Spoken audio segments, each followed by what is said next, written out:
तो हेलो हमारे स्टूडेंट, एक बार फिर से हमारे यूट्यूब चैनल जीके लवर 357 में आपका स्वागत है। तो आइए आज के हम इस वीडियो में लेकर के आ गए हैं जैक बोर्ड झारखंड अधिविद परिषद एनुअल इंटरमीडिएट एग्जामिनेशन 2024 फिजिक्स का लेकर के मैं आ गया हूं। तो आप लोग इसको आंसर की मिला लीजिए, आपका कितना सही हुआ और कितना गलत हुआ। 25 क्वेश्चन में से आपका कितना राइट हुआ और कितना जो है रोंग हुआ। तो चलिए हम दिखाते हैं आपका जो जैक बोर्ड के द्वारा पहला सवाल पूछा गया था वो क्या था। देखने से पहले अगर आप पहला सवाल हमारे चैनल पे नए होंगे तो चैनल को सब्सक्राइब कर लीजिएगा और वीडियो को अच्छा लगेगा तो वीडियो को लाइक कर दीजिएगा। और मैं यहाँ पे पूरा जो है डिफिनेशन के साथ मैं नहीं बता पाऊंगा क्योंकि अभी छोटा सा एक वीडियो दे रहा हूँ, आप लोग आंसर मिला लीजिए, उसको मैं बाद में लेकर के आऊँगा। तो यहाँ पे देख सकते हैं आपका जो पहला सवाल पूछा गया था वो पूछा गया था, यहाँ पे देखिए जूमिंग कर लेते हैं, थोड़ा सा जूम कर लेते हैं।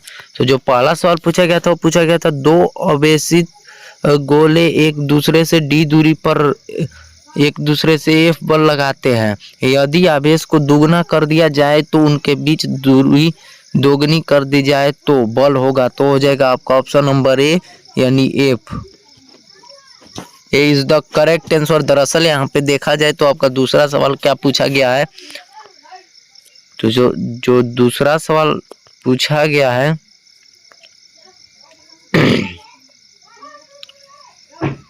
जो दूसरा सवाल हमसे पूछा गया है वो पूछा गया अब तक पाए गए आवेश का न्यूनतम राशि पूछा गया है। तो आपका हो जाएगा option number C is the correct answer. इसी प्रकार से यहाँ पे देखा जाए तीसरा सवाल क्या है, तो जो तीसरा सवाल यहाँ पे है किसी धातु का परावैद्युतांक होता है तो होता है अनंत, यानी बोला जा सकता है option number B is the correct answer. इसी प्रकार से यहाँ पे देखा जाए तो चौथा सवाल आपका क्या पूछा गया था, तो यहाँ पे जो 4 नंबर आपका सवाल पूछा गया है वो पूछा गया है समांतर पट्टिका संधारित्र की धारिता किस पर निर्भर करती है। तो वो करती है पट्टिका के क्षेत्रफल पर, यानी बोला जा सकता है option number D is the correct answer आपका चला जाएगा। इसी प्रकार से देखा जाए यहाँ पे तो 5 नंबर सवाल आपका क्या पूछा है,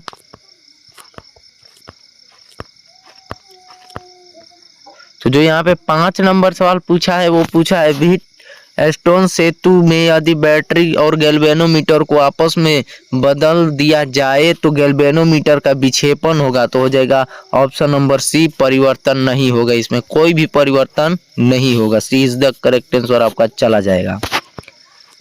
इसी प्रकार से यहाँ पे देखा था 6 नंबर सवाल क्या पूछा है, तो जो 6 नंबर सवाल पूछा है लंबाई एल तथा 2L के तांबे के तार की त्रिज्या क्रमशः R तथा 2R है, इनके बीच विशिष्ट प्रतिरोध का अनुपात पूछा है। तो आपका ऑप्शन नंबर ए चला जाएगा, यानी 1:2 इज द करेक्ट आंसर आपका चला जाएगा। इसी प्रकार से यहाँ पे देखा जाए तो 7 नंबर सवाल क्या पूछा गया है, तो जो 7 नंबर सवाल पूछा है दो लंबे समांतर तार जिनमें प्रत्येक में एक ही दिशा में 1 एम्पियर धारा प्रवाहित हो रही है, एक दूसरे से 1 मीटर की दूरी पर रखे गए, उनके बीच आकर्षण बल है। तो बताइए इसका जो राइट आंसर कौन सा हो जाएगा, तो हो जाएगा आपका ऑप्शन नंबर ए यानी 2 × 10⁻⁷ न्यूटन मीटर आपका राइट आंसर चला जाएगा। इसी प्रकार से यहाँ पे देखा जाए तो आपका जो 8 नंबर सवाल है, जो 8 नंबर सवाल है यहाँ पे रुकिएगा, थोड़ा सा जूमिंग कर लेते हो ताकि अच्छा से दिखाई दे। 8 नंबर सवाल पूछा गया है चुंबकीय क्षेत्र द्विध्रुव आघूर्ण तथा बल आघूर्ण का संबंध होता है। तो हो जाएगा आपका ऑप्शन नंबर बी। इसी प्रकार से यहाँ देखा जाए तो 9 नंबर सवाल क्या पूछा है हमसे,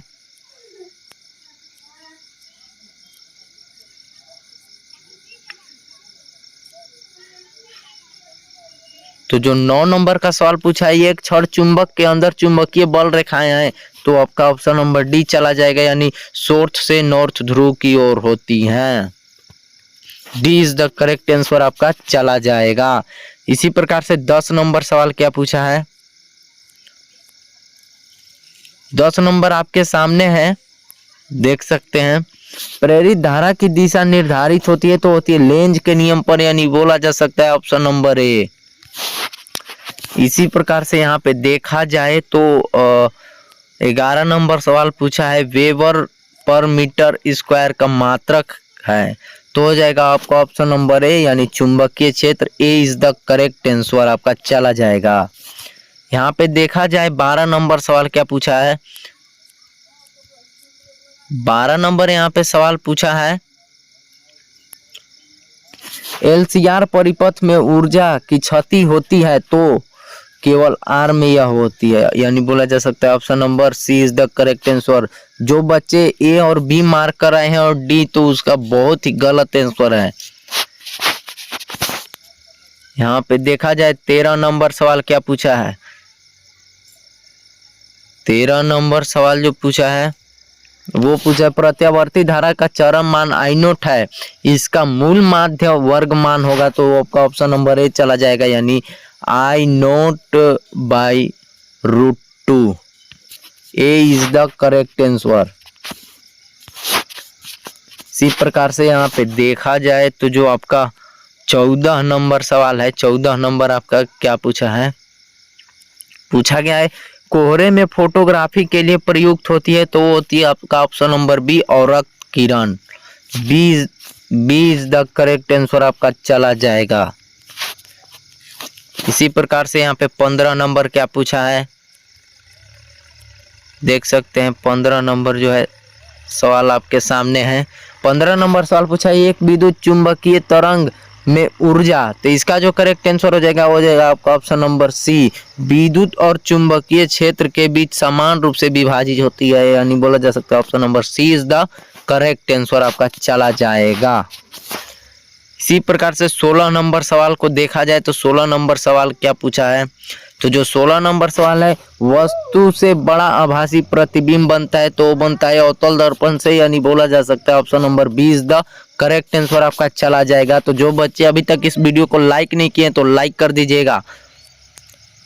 इसी प्रकार से यहाँ देखा जाए तो आपका जो कितना नंबर सवाल था, 17, तो 17 नंबर सवाल हमसे पूछा गया, तरंगदैर्घ्य में वृद्धि के साथ अपवर्तनांक का मान क्या होता है, तो घटता है, यानी बोला जा सकता है option number B is the correct answer आपका चला जाएगा। इसी प्रकार से देखा जाए 18 नंबर सवाल हमसे पूछा है, तो 18 नंबर सवाल है, द्वितीयक तरंगिकाओं की अवधारणाएं दी गई थी, तो वो दी गई थी हाइगेंस के द्वारा, यानी बोला जा सकता है आपका option number C is the correct answer चला जाएगा। तो जो बच्चे अभी तक इस वीडियो को लाइक नहीं किए हैं तो वीडियो को लाइक जरूर कर दीजिएगा।